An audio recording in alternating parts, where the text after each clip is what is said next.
venganza tome forma, sabrás de qué estoy hecho y llorarás. Una vez que mi venganza tome forma, te lo juro que te arrepentirás. De esta almohada tengo el alma por todo lo que la vida me quitó. Una bala dio en el blanco y las ganas de vivir me arrebató. Ya no te pertenezco y ese es tu castigo, no despertar ni una noche más conmigo. Lo hecho está, de nada me arrepiento. Jamás pensé gozar de tu persona el sufrimiento. Sufre como yo sufrí, sufre.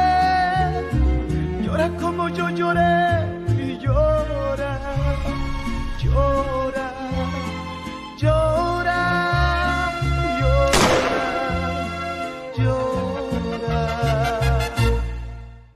C'est mieux que Raphaël rentre en premier à Mexico. Ensuite, ce sera moi, et comme si de rien n'était, on se remettra ensemble. C'est pas ça l'idée, Isabella. Tu dois plutôt travailler et aller de l'avant par toi-même.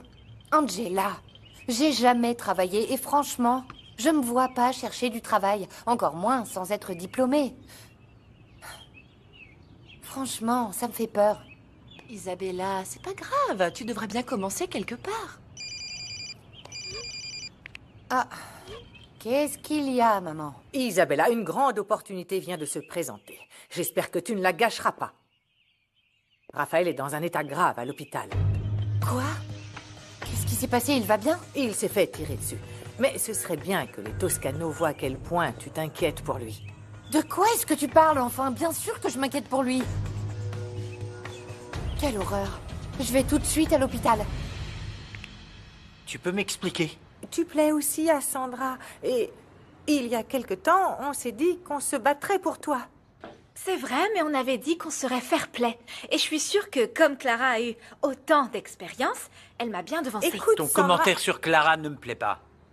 Peu m'importe son passé, et elle le sait. Et même si ça devrait me flatter de vous plaire à toutes les deux, je ne suis pas un trophée pour lequel on se bat. Non, je te jure que c'est pas ça. Enfin, pour moi, en tout cas. Moi non plus. Je sais pas, Sandra. Merci. Mais je n'ai Dieu que pour Clara, et ni toi, ni personne ne me fera changer d'avis.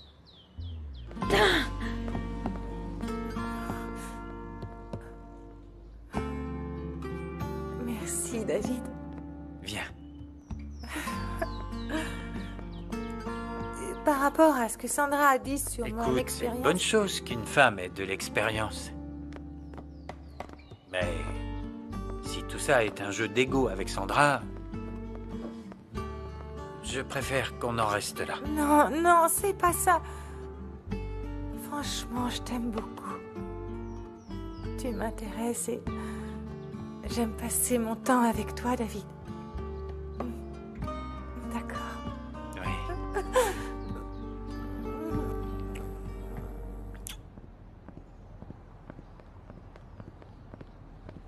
Ben alors, où tu vas comme ça?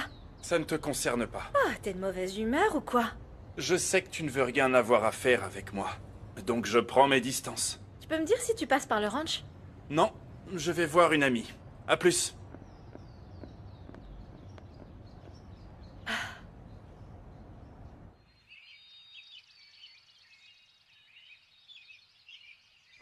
Bonjour. Bonjour. J'aurais dû te dire que je travaillais ici. Non, non, non, il n'y a pas de mal. C'est un travail honnête. Si tu étais la patronne, tu ne me parlerais même pas. Mais tu n'es pas pauvre, toi. Tu as une auberge, tu as un restaurant, Non, tu as... non, non, non, non, non. Tout ça, c'est à mes parents. Moi, je commence petit à petit à faire quelque chose avec la photographie. Ça fait un moment que je t'attends avec la bougie. Et toi, tu discutes avec cet inconnu, avec ce qui vient d'arriver à Raphaël. Attends, c'est pas un inconnu. C'est mon ami, le photographe, il s'appelle Pierrot. Pierrot, c'est un surnom ou quoi? Ça n'a pas l'air très chrétien. Madame, mon prénom est Pierrot. Pietro, Pedro, Pierre, comme l'apôtre de Jésus. Ah, je ne savais pas. Et que faites-vous avec ma petite fille? Je suis venu lui rendre visite. Et en passant, je voulais savoir si vous acceptiez que je sois son ami. Je n'ai pas intérêt à dire non. Sinon, elle s'attachera encore plus à vous. En tout cas, ne la mettez pas enceinte, hein? Mamie! Bon, comme vous êtes là, disons quelques prières pour Raphaël. Il va très mal. Qu'est-ce qui s'est passé? On lui a tiré dessus. Il est dans un état grave. J'espère que vous savez prier. Pedro, Pietro, peu importe. Allons-y. Allez. Allons-y, allons prier.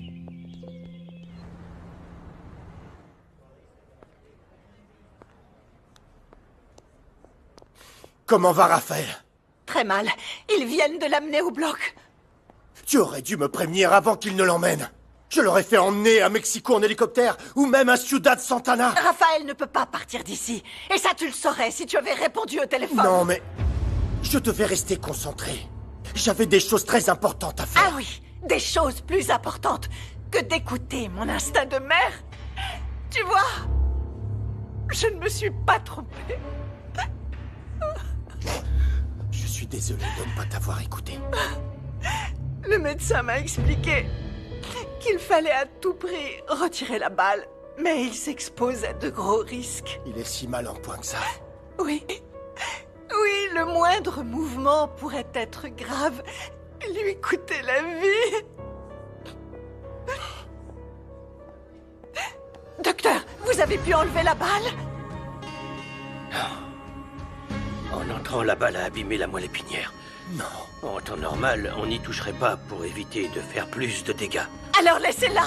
Le problème, c'est que si on la laisse, votre fils restera paralysé toute sa vie. Non. Mon fils ne peut pas rester comme ça. Monsieur, on n'a plus le temps. Il faut prendre une décision rapide. On laisse la balle ou on la retire.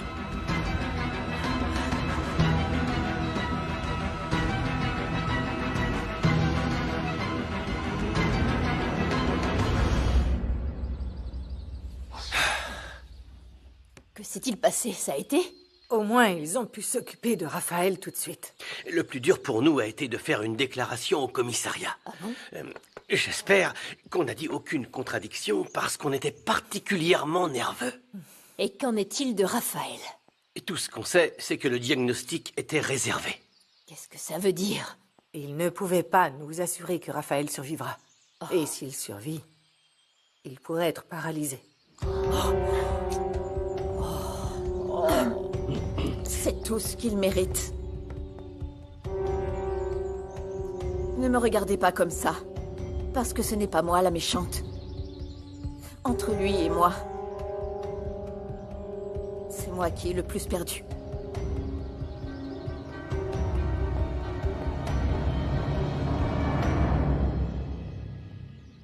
J'espère qu'on n'a pas pris la mauvaise décision. Mon fils ne voudra pas continuer de vivre quand il apprendra qu'il ne peut plus marcher. Tu ne connais vraiment pas ton fils. Raphaël n'est pas un lâche. Il saura aller de l'avant. Tu me connais très bien. Et tu sais que rien ni personne ne me fait peur. Mais depuis la naissance de notre fils, je ressens cette terreur profonde que quelqu'un lui fasse du mal et...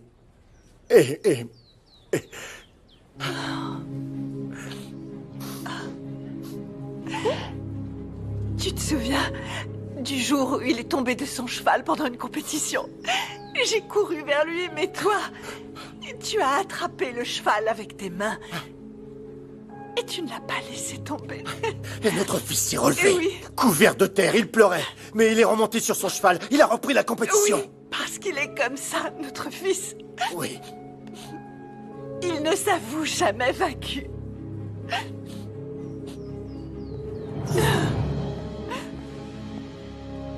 Laetitia, ma chérie. Oh.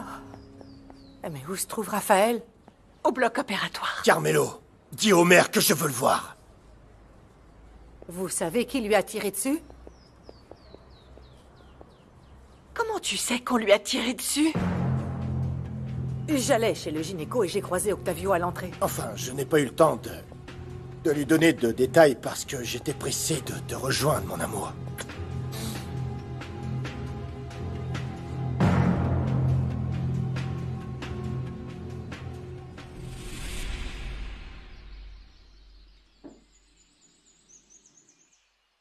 Tout ce qui arrive à Raphaël est mérité. Je t'ai rendu justice, Santiago. Et alors que je devrais être contente, tout cela me laisse un goût amer.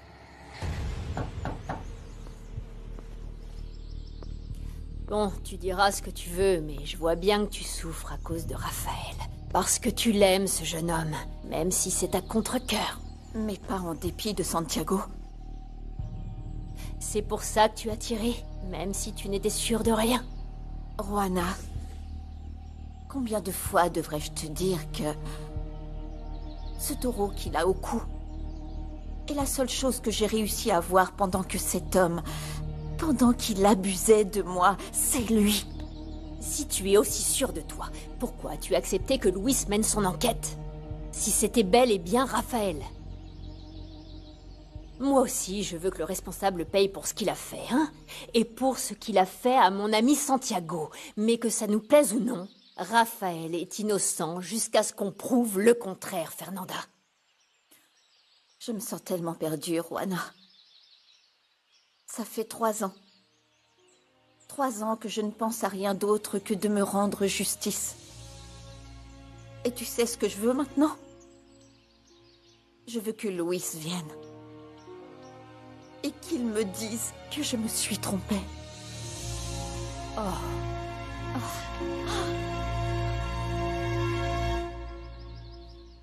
J'espère qu'il sera conscient et qu'il me verra. Si tu vas faire ton cinéma, au moins fais comme si Raphaël te préoccupait plus que tes lèvres. Angela, je me préoccupe de Raphaël, mais je dois être la plus belle si je veux le reconquérir. Eh bien, je vais me prendre un café. T'as fait vite. Je viens de te dire que Raphaël était ici et te voilà déjà. Tu n'as pas été le seul à m'apprendre la nouvelle, mais je te remercie. Même si tu considères Raphaël comme ton ennemi. Comment veux-tu que je sois insensible à ce qui arrive à Raphaël? Tu te trompes. Je te comprends. Moi aussi, je suis inquiète pour Raphaël. En plus, on est amis depuis tout petit. Si je n'étais pas amoureux de toi, toi et moi, on serait encore de très bons amis. Angela, s'il te plaît, attends-moi ici. Il faut que je monte toute seule, d'accord? D'accord.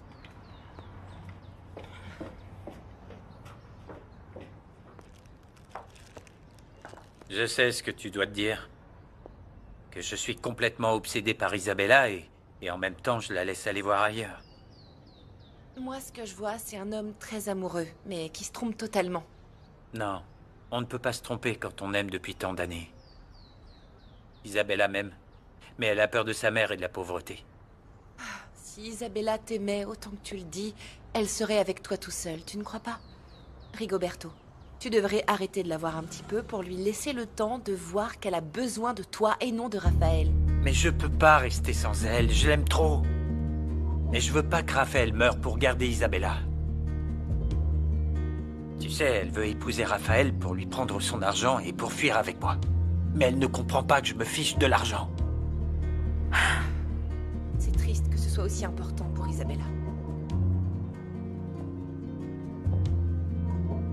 Raphaël est une bonne personne, quelqu'un de bien.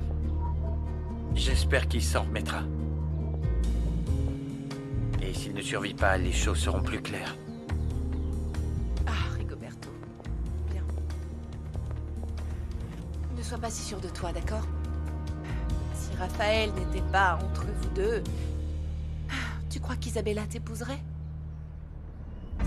Mon pauvre Raphaël.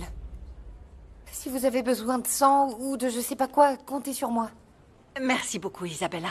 Excuse-moi, il faut que je rappelle Martin. Bien sûr. Tout va très mal, maman. Et si Raphaël meurt... Ne plaisante pas avec ça. C'est le pire qui pourrait nous arriver. Il faut que ça se termine bien. Je l'espère. Tant pis s'il finit paralysé. Quoi? Ça pourrait lui arriver?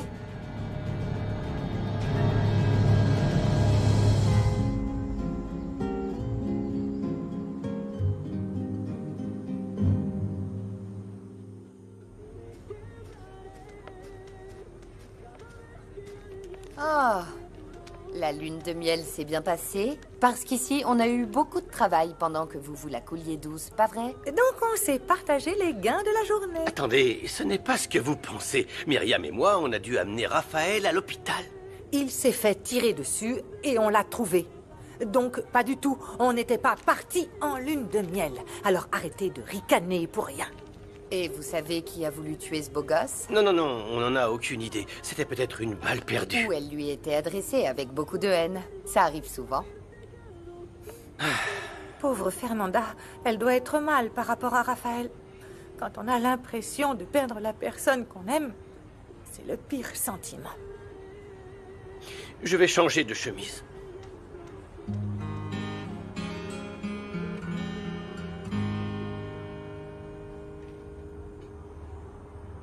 Tu as très bien joué la fille anxieuse en présence de Laetitia. J'ai moi-même cru que tu étais très inquiète pour Raphaël. Mais bien sûr que je m'inquiète. Pourvu qu'il ne soit pas paralysé parce que je ne m'occuperai pas d'un handicapé. Et si c'est nécessaire? Tu le trompais déjà avant, alors s'il finit en chaise roulante, ce sera encore plus facile pour toi d'aller voir ailleurs. En tout cas, tu l'épouses. Même s'il finit tétraplégique, tu l'épouses. Fernanda, supplie Dieu de ne pas te laisser avec ce fantôme sur la conscience. S'il survit, les choses ne s'arrêteront pas comme ça. Et qu'est-ce que tu feras? Lui tirer encore dessus? Non. Je lui ferai encore plus mal. Son cheval, ses amis, sa famille, je lui prendrai tout ce qu'il a de plus cher. Non mais j'hallucine! Tu es vraiment stupide! Sa famille ne t'a rien fait de mal! Et la mienne alors?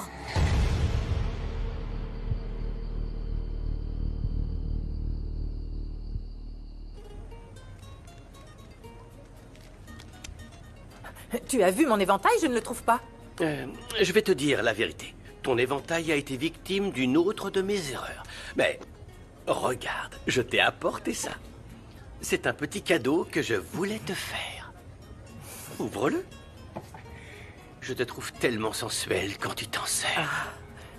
Personne ne dit autant de bêtises que toi, tu sais. Merci. Pardon, mais personne ne manie l'éventail comme toi, ma belle. Ah, c'est vrai que tu es un peu bête, mais merci pour ce cadeau.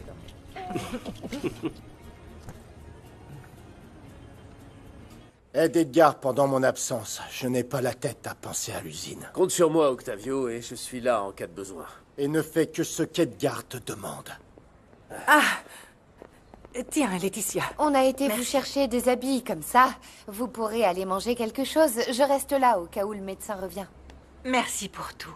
Mais sincèrement, tu n'es pas obligée de rester. Si, je suis là pour vous soutenir et vous aider pour quoi que ce soit. Je suis venu dès que j'ai pu. Laetitia, comment va Raphaël? C'est grave. On est en... Votre fils a survécu à l'opération. Oh! Les prochaines 24 heures sont cruciales. Mon fils va pouvoir marcher, n'est-ce pas? Ça, on ne peut pas encore le savoir. Le plus important, c'est qu'il parvienne à se réveiller.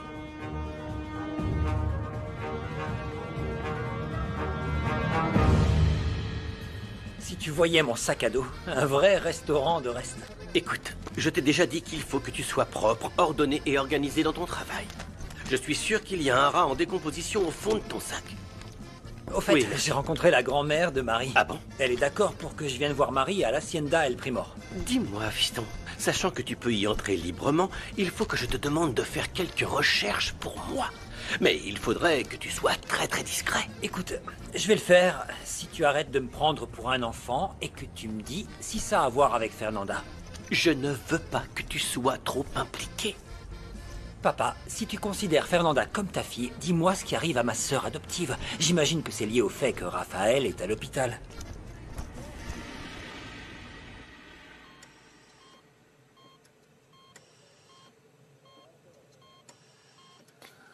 Je n'ai jamais voulu me disputer avec toi. Et encore moins par rapport à une femme.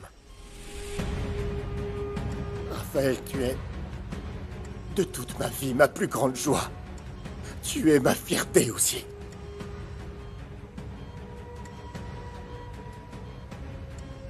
Et quand tu te réveilleras, je te dédommagerai. pour que tu puisses me pardonner. Pardonne-moi, mon fils. Pardonne-moi. Allez, il faut que tu te réveilles. Il faut que tu te réveilles. Tu dois revenir, mon fils.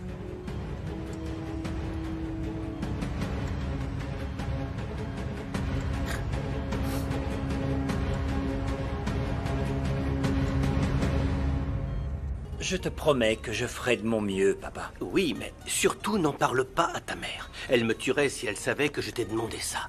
Et maintenant, je ne veux surtout pas l'énerver, tu sais. Oui, ça va beaucoup mieux entre vous, hein. Quoique si vous vous réconciliez, je perdrai une bouteille de tequila et je serai esclave d'Erasmo pendant une semaine. Comment ça? Vous pariez sur ma réconciliation avec Myriam? Vous jouez une bouteille de tequila? C'est tout ce qu'on peut se payer. Sérieusement, au moins vous auriez dû parier 2 bonnes bouteilles importées. Ah ouais? Avec quel argent? Ah! Mais qu'est-ce qu'il y a? Quelqu'un a mis ça sur mon lit. Ce qu'on lui a fait n'est pas une de tes erreurs, comme tu dis. Attends, mais... Non. Quelle horreur, je ne comprends pas. Ce n'est pas moi qui l'ai mis dans cet état, quand même. Alors l'une de tes femmes essaie de te dire quelque chose. Tu ne crois pas? Le message est très clair, papa. Quelqu'un ne veut plus de ces petits éventails.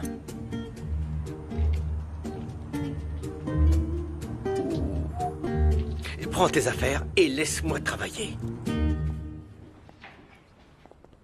Ah, patron, dites-moi, comment va Raphaël? Très mal, Carmelo.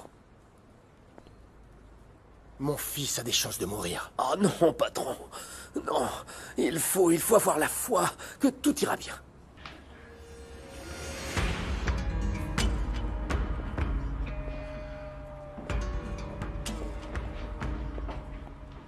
J'ai envoyé une équipe monter la garde à ton hacienda. Ici, à l'hôpital, mes hommes te protégeront, toi et Laetitia. Tu vas m'amener le vaurien qui a fait ça, mon fils. Je le regarderai dans les yeux. Je le brûlerai moi-même. Et je le détruirai de mes propres mains.